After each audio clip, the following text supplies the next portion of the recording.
मेरी क्लास में एक लड़की पढ़ती थी, उसकी कहानी मैं आज आपको सुनाने जा रही हूँ। उसका नाम माधुरी था, उसका ताल्लुक़ अमीर घराने से था।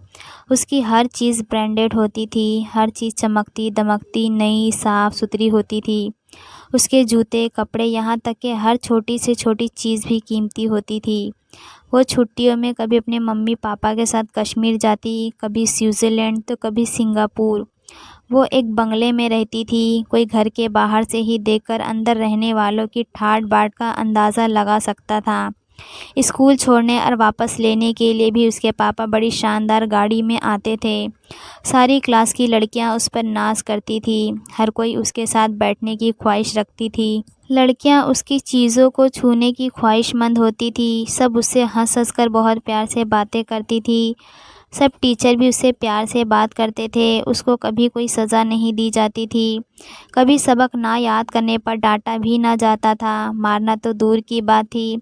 उससे कभी एब्सेंट रहने पर फ़ाइन भी नहीं लिया जाता था। सब बातें एक तरफ, लेकिन इतने प्रोटोकॉल के बावजूद भी वो डरी-डरी रहती थी। ऐसे लगता था कि जैसे वो सहमी हुई है। कोई भी लड़की उससे बात करती तो वो बहुत रुक-रुक कर, नज़रें झुकाकर जवाब देती थी। हालांकि उसको कभी किसी ने कुछ नहीं कहा था, लेकिन उसके अंदर डर नाम की चीज़ बहुत थी। उसके साथ-साथ वो बहुत कम ज़हन की भी थी। उसे कोई चीज़ जल्दी याद ही नहीं होता था। वो क्लास की नालायक लड़कियों में शामिल होती थी। कोई ऐसा दिन नहीं था जिस दिन वो अपना सबक याद करके आती।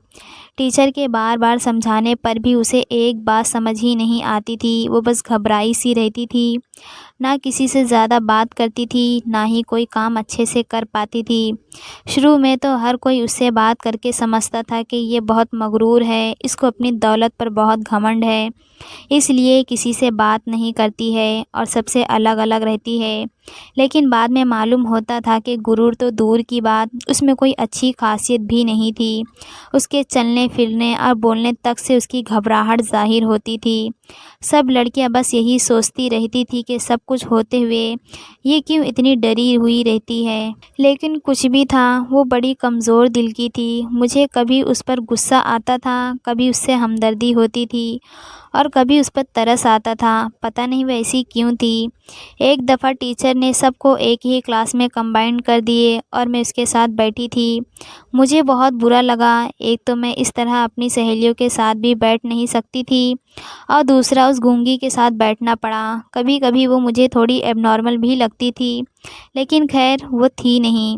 थोड़े दिन उसके साथ बैठने के बाद मैंने आहिस्ता-आहिस्ता से बातचीत करनी शुरू कर दी। शुरू में वो बस हाँ ना में जवाब देती थी, लेकिन आहिस्ता-आहिस्ता मेरी कोशिश रंग ले आई। उसने मेरे साथ थोड़ी बहुत बातचीत शुरू कर दी। पहले हमारी बात बहुत कम होती थी, फिर मैंने उससे दोस्ती कर ली और ख़ुद उससे हर चीज़ के बारे में बात करनी शुरू कर दी। समय के साथ-साथ उसने भी मुझसे खुलकर बातें करनी शुरू कर दी और इस तरह हमारी दोस्ती गहरी होती गई। सब लड़कियां हैरान थी और टीचर्स भी हैरान थी कि वो कैसे मेरे साथ बातें करती है और मेरे साथ-साथ रहती है, लेकिन मैं खुश थी अपनी नई सहेली के साथ से। जब हमारी दोस्ती को 1 साल से ज़्यादा वक्त गुज़र गया और हम 7th क्लास में गए, उसने मुझसे अपनी ज़िंदगी के बारे में बातें करनी शुरू कर दी। उसने मुझे बताया कि उसके घर में बस वो और उसके मम्मी-पापा रहते हैं, बाकी नौकर लोग हैं। वो कहती थी कि उसके पापा बहुत सख्त मिजाज के हैं, उन्हें गुस्सा बहुत आता है, वो कभी किसी की गलती को माफ़ नहीं करते जब तक कि वो उसे सज़ा ना दे दे। वो नौकरों की ज़रा भी गलती पर उसके साथ जानवरों जैसा व्यवहार करते हैं। लोगों के सामने अलग सज़ा देते हैं और बाद में अलग सज़ा देते हैं। एक दफ़ा उसके पापा जिस पर बिगड़ जाए, उसका कुछ पता नहीं चलता कि ज़मीन खा गई या आसमान निगल गया। उनके डर से सब कांपते हैं। उनके घर के नौकर भी उनसे छुपते फिरते हैं और उनके ऑफिस के नौकर भी उनसे दूर-दूर ही रहते हैं। उसके पापा को दौलत का बहुत नशा हो गया था। वो अक्सर यही कहती थी कि वो दौलत हासिल करने और दौलत को बचाने के लिए कुछ भी कर सकते थे। उनके लिए उनकी दौलत के आगे कुछ भी नहीं था, यहाँ तक कि खून के रिश्ते भी नहीं। उसकी इन बातों के बाद मैं समझी थी कि वो क्यों इस तरह चुप-चुप और डरी-डरी सी रहती थी। मैंने वैसे भी सुना हुआ था कि जो बच्चे शुरू से ही जुल्म और बदतमीज़ी देखते हैं, उसका दिल बहुत कमज़ोर होता है। माधुरी की बातें सुनी तो मुझे इस बात पर यकीन आ गया कि उसकी डर की सारी वजह उसके पापा का बुरा व्यवहार था। मुझे अब उसके साथ बहुत हमदर्दी होती थी। उसने मुझे बताया कि उसके पापा उसको और उसकी मम्मी को भी अच्छे से अच्छी चीज़ें इसलिए लेकर देते हैं कि मोहल्ले में उनकी इज़्ज़त बनी रहे और उनकी दौलत की चमक-दमक सबको नज़र आए। बस वो दिखावे की ज़िंदगी गुजार रही थी। एक दफ़ा उसने मुझसे वादा लिया कि अब वो जो बात मुझसे करने जा रही है वो मैं किसी से ना कहूँ। उसने मुझसे कहा कि वो अपने दिल की बातें किसी से नहीं करती, वो अपने अंदर बहुत से राज दफ़न किए हुए हैं। वो कहती थी कि उसे लगता है कि उसका दिल शमशान है जहाँ बेपनाह राज दफ़न है। वो बहुत कुछ जानती थी लेकिन ऐसे दिखाती थी कि जैसे उसको कुछ मालूम ही नहीं। लेकिन वो अपने अंदर बहुत कुछ छुपाए हुए बैठी थी। वह कहती थी कि उसने आज तक ये सारी बातें किसी एक इंसान से भी नहीं कही, लेकिन उस दिन वो मुझसे करने जा रही थी। मुझे उसकी बातें सुनकर बहुत ताज्जुब हो रहा था। मैं उससे वो बातें सुनना चाहती थी जो अपने अंदर छुपाए बैठी थी। मैं सुनना चाहती थी कि आखिर ऐसी क्या बात है जो उसको अंदर ही अंदर खाए जा रहा है और वो किसी को बताती भी नहीं। उसने बात की शुरुआत की। वो कहने लगी कि मुझे अपने पापा से नफ़रत है। मेरा दिल चाहता है कि उन्हें एक ऐसी जगह मौत आए जहाँ उनको पानी भी नसीब ना हो। जैसे उन्होंने दूसरों की ज़िंदगी को नर्क बनाया हुआ है वैसे उनकी ज़िंदगी भी नर्क बन जाए। मैंने उसको मना किया कि अपने सगे पापा के बारे में ऐसा नहीं कहते, तो उसने कहा कि उसने हम माँ बेटियों को ज़हनी मरीज़ बनाकर रख दिया है। ऐसे में ये बद्दुआ तो उसके दिल से निकलेगी। वो अपने पापा से बहुत तंग आ चुकी थी। उनकी मार पीट गाली गलौज से उसका दिल भर गया था, लेकिन वो कुछ नहीं कर सकती थी क्योंकि उसकी कीमत उसकी जान भी हो सकती थी। वो मुझसे कहने लगी कि उसके पापा उसकी माँ को बहुत मारते हैं। वो रोज़ रात को उसकी मम्मी को कहीं ले जाते हैं और सुबह वापस लेकर आते हैं। मेरी मम्मी चीखती चिल्लाती है लेकिन वो ज़ालिम आदमी उनकी एक भी नहीं सुनता। वापस आकर भी मेरी मम्मी रोती रहती है, कोई उनकी मदद नहीं कर सकता था। नौकर उनको रोता हुआ छोड़कर चले जाते थे। नौकर भी आखिर क्या कर सकते थे, वो तो पापा के हुक्म के गुलाम थे। जब उनकी सगी बेटी कुछ ना कर सकी तो फिर नौकर तो नौकर है। वो कहती थी कि जब उसकी मम्मी रोती है तो उसका दिल चाहता था कि वो तेज़ धार खंजर लेकर जाए और अपने पापा की पीठ में घोंप दे, मगर वो इतनी कमज़ोर दिल की थी कि ये ख़याल उसके दिल जिस्म को कमज़ोर कर देता था।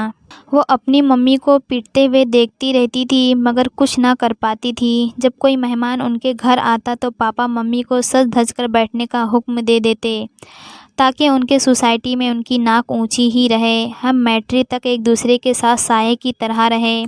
हर बात एक दूसरे से करते थे, एक दूसरे के दुख सुख बांटते थे, एक दूसरे के हर बात और हर चीज़ की फ़िक्र करते थे। यूं ही ना जाने वक्त पर लगाकर उड़ ही गया और एक दिन वो दिन भी आ गया जब हम दोनों एक दूसरे से जुदा हो गए। हमारा मैट्रिक का एग्ज़ाम कंप्लीट हो चुका था। अब हमें कॉलेज में जाना था। हमारा इरादा था कि हम एक ही कॉलेज में एडमिशन लें, मगर माधुरी जिस कॉलेज में गई थी वो बहुत बड़ा कॉलेज था। मेरे पापा उसकी फ़ीस नहीं भर सकते थे, इसलिए मैं माधुरी के साथ उस कॉलेज में एडमिशन ना ले सकी। उसने मुझे बहुत कहा कि मैं उसके साथ आ जाऊं, लेकिन मैं ऐसा नहीं कर सकती थी और मैं ये भी जानती थी कि माधुरी भी अपनी मर्ज़ी से उस कॉलेज में एडमिशन नहीं ले सकती थी जहां मैं जा रही थी, क्योंकि उसका हर फ़ैसला उसके पापा ही लेते थे। बहरहाल हम जुदा हो गए, लेकिन हम एक दूसरे से फ़ोन पर बातें करते रहते थे। अभी मैं सेकंड ईयर के एग्ज़ाम दे रही थी कि एक दिन माधुरी से मेरी बात हुई। कई महीनों के बाद उसने मुझसे बात की थी। मैंने उससे वजह पूछी तो वो कहने लगी कि मेरे पापा ने मेरी शादी कर दी है। मैं हैरान रह गई कि अचानक शादी कैसे हो गई। मैंने उससे गिला किया कि तुमने मुझे बताया भी नहीं। उस पर वो कहने लगी कि उसे खुद भी मालूम नहीं था कि उसके पापा उसकी शादी कर देंगे और वो भी इतनी जल्दी। फिर वो मुझसे कहने लगी दरअसल उसके पापा के काम के हालात बहुत ख़राब चल रहे थे, तो मजबूरन उन्हें उनकी शादी करनी पड़ी। मैं समझ सकती थी कि वो बेचारी अपना कोई फ़ैसला खुद तो ले नहीं सकती थी। ये भी उसके ज़ालिम बाप का ही शातिर दिमाग होगा। जो भी था, मैंने उसको कंग्रेचुलेशन कहा और उससे कहा कि वो मुझसे बात करते रहा करे, क्योंकि जब वो मुझसे बात नहीं करती थी तो मुझे उसकी फ़िक्र लगे रहती थी। अजीब अजीब से ख़याल आते थे। दिल जो उसके साथ न लग गया था, लेकिन उसके बावजूद भी कई कई महीने गायब रहती थी। मैं बहुत परेशान रहती। कभी मैं खुद को ये कहकर तसल्ली देती थी कि अब वो शादीशुदा है, अब उस पर ज़िम्मेदारी है। शायद इसलिए वो मुझसे बात नहीं करती, या शायद वो अपनी ज़िंदगी में खुश है, वो आगे बढ़ना चाहती है अब पुरानी यादों और लोगों को बहुत पीछे छोड़कर। जब भी उससे बात होती तो वो बहुत थोड़ा बात करती। मैं अक्सर उससे शिकवा करती कि तुम इतने महीनों के बाद याद करती हो, और वो भी थोड़ी देर के लिए। मैं उससे अक्सर पूछती थी कि तुम खुश हो, तो वो हाँ में जवाब देकर चुप हो जाती। लेकिन ना जाने मुझे ऐसा क्यों लगता था कि वो खुश नहीं थी। वो दोबारा से पहले की तरह होने लगी थी, जैसे हमारी दोस्ती से पहले थी। मैंने एक दफ़ा उससे ये बात भी बोली। वो हंसने लगी और कहने लगी कि इतनी अच्छी सहेली से दूर होकर इंसान उदास तो होगा ही ना। अब मेरी कोई सहेली भी नहीं है जो मुझसे समझे, इसलिए शायद मैं पहले जैसी होती जा रही हूँ। मैं उसको बहुत समझाती थी, कभी उससे हल्का फुल्का मजाक भी कर लेती थी, लेकिन वो ज़्यादातर खामोश ही रहती थी। ना जाने फिर वो मुझे खोई खोई सी और डरी डरी सी लगती थी। मुझे अब उसकी ज़्यादा फ़िक्र होने लगी थी। अब मेरी जब भी उससे बात होती है तो मैं बहुत गहराई से पूछती थी। मैं कोशिश करती थी मुझसे वो बातें पूछूं जो वो अपने अंदर छुपाए बैठी है। मैं जानती थी कि जब वो बातें अपने दिल में दफन करके रखती है तो तब वो इस तरह गुमसुम सी रहती है। इतना तो मैं उसको जान ही गई थी। एक दिन मैं यूं ही बैठी हुई थी कि अचानक माधुरी का फ़ोन आ गया। कॉल उठाने से पहले ही मैंने ठान ली कि आज तो मैं उसके दिल की बात जानकर ही रहूँगी। मैं पूरी जान लगा दूँगी कि वो मुझसे पहले की तरह हर बात शेयर करे। मुझे उसके बदले बदले अंदाज़ बहुत परेशान कर रहे थे। अब मुझे उससे सच जानना था। मैंने जैसे ही फ़ोन उठाया तो माधुरी फूट-फूट कर रो रही थी। मैं बहुत डर गई। मुझे यूँ लग रहा था जैसे कोई बड़ा हादसा हो गया हो। मैंने उससे कई दफ़ा पूछा, वो बस रो रही थी। उसके मुँह से शब्द तक नहीं निकल रहे थे। मैं लगातार उसको तसल्लियाँ दे रही थी, लेकिन ऐसे लग रहा था कि जैसे मेरे शब्द उस तक पहुँच ही नहीं रहे हैं। वो बस मेरा नाम लेती जा रही थी और रोती जा रही थी। मेरी रूह काँप रही थी, मेरे जिस्म में चूटियाँ चलने लग गई। मुझे समझ नहीं आ रहा था कि मैं माधुरी को कैसे तसल्ली दूँ, उससे क्या पूछूँ और उसको क्या बताऊँ, किस बात की तसल्ली दूँ। मैं जानती भी कुछ नहीं थी। पहले मेरी कोशिश यही थी कि मैं माधुरी को चुप करवाऊँ, क्योंकि ऐसे में माधुरी से बात नहीं हो पा रही थी। वो चुप करती तो कुछ कह पाती। वो इतना रो रही थी कि उसकी हिचकी बंद गई। कितनी देर लगातार रोते रहने के बाद उसकी हिचकियों की आवाज़ बंद हुई। मुझे लग रहा था कि वो थोड़ी होश में है। मैंने उससे पूछा कि वो इत्मीनान से मुझे बताए कि उसे क्या हुआ है। तभी मुमकिन था कि मैं उसको कोई मशवरा देती, या कम से कम तसल्ली के कुछ शब्द ही कह देती। थोड़ी देर खामोशी के बाद वो कहने लगी कि तुम जानती हो, मेरी ज़िंदगी तबाह हो गई है। मैं मौत मांगती हूँ तो मुझे मौत नसीब नहीं होती। मैं नर्क में ज़िंदगी गुजार रही हूँ। पैदा होने से लेकर आज तक मैंने सिर्फ दुख ही उठाए हैं। मैं नहीं जानती कि ऊपर वाले ने मुझे पैदा क्यों किया था, सिर्फ बुरे से बुरा दिन देखने के लिए। शायद तुम दुआ करो मैं जल्द मर जाऊं, फिर हो सकता है कि मेरे भेड़िए जैसे बाप की जान को सुकून मिल जाए। मैं इसको मना करने लगी कि वैसी मायूसी की बातें ना करे। ज़िंदगी में बहुत बड़े बड़े मसले हो जाते हैं। यूँ हर बात पर मरने की बातें नहीं करते। मौत तो ऊपर वाले के हाथ में है। लेकिन वो कहने लगी कि तुम मेरी बात सुनोगी तो हो सकता है कि तुम इस बात पर राज़ी हो जाओ कि मेरा मरना ही बेहतर है। मेरे मरने से बहुत से मामले ठीक हो जाएंगे। वो मुझसे कहने लगी कि क्या तुम जानती हो कि अब तक मेरी कितनी शादियां हो चुकी है। मेरे सर पर तो जैसे कयामत ही टूट गई। मैं तो बस ये जानती थी कि उसकी एक शादी हुई है और वो अपने घर में है, लेकिन अचानक ही आज वो अपने बाप का ज़िक्र करके यूँ रो रही थी। और फिर ये शादियों की बात, उसने तो मेरे दिमाग को हिलाकर रख दिया था। मैंने उससे कहा कि वो पहेलियाँ ना बुझाए और सच सच मुझे बताए सीधी तरह से। वो कहने लगी कि उसके बाप का सारा पैसा हराम था। उस भेड़ियों को हराम खाने और लगाने की इतनी आदत हो गई थी कि वो कुछ भी जायज़ और नाजायज़ में फ़र्क नहीं जानता था। उसे बस अय्याशी के लिए पैसा चाहिए था। उसके लिए उसने पहले उसकी मम्मी को अपने धंधे का निशाना बनाया, और अब उसे। वो मुझे बताने लगी कि उसने मुझसे एक दफ़ा एक बात की थी। उसके पापा उसकी मम्मी को रात को लेकर जाते थे और सुबह वापस लेकर आते थे। तब उसका मासूम ज़हन ये नहीं जानता था कि उसका भेड़िया बाप उसकी मम्मी से जिस्म फ़रोशी करवाता था और उसी पैसे पर अय्याशी करता था।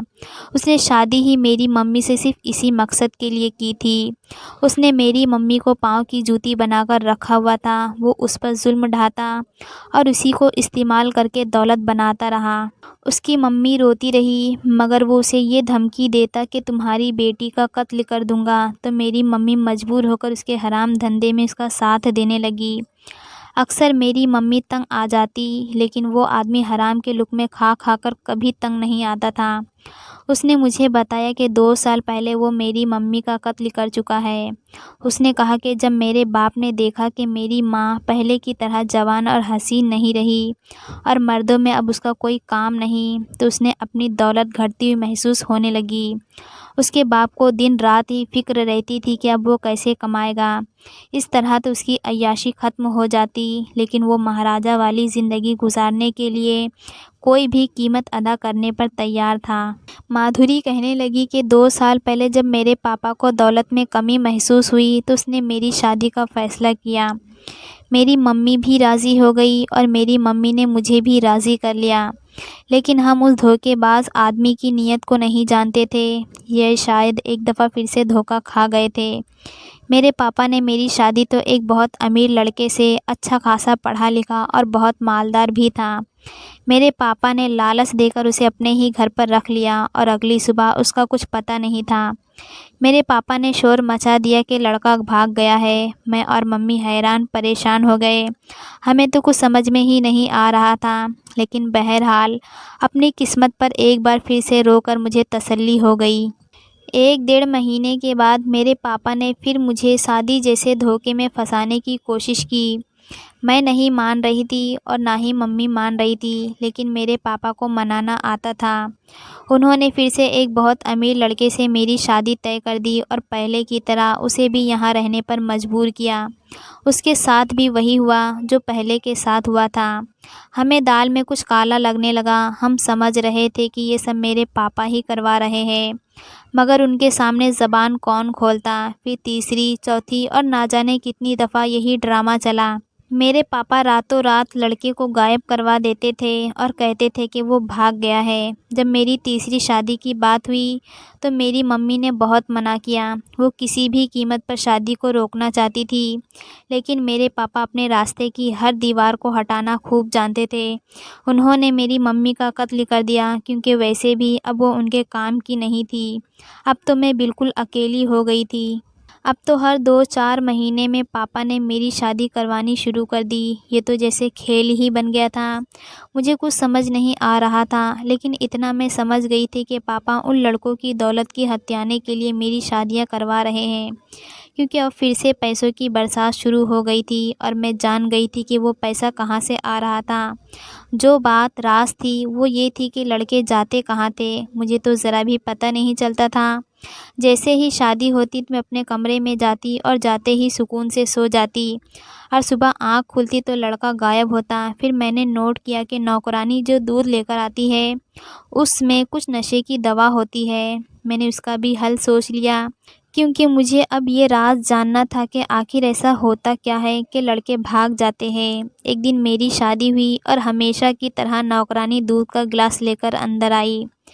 मैंने उसे कुछ दूसरी चीज़ लेने के लिए भेजा और उसके आने तक मैंने दूध गिरा दिया।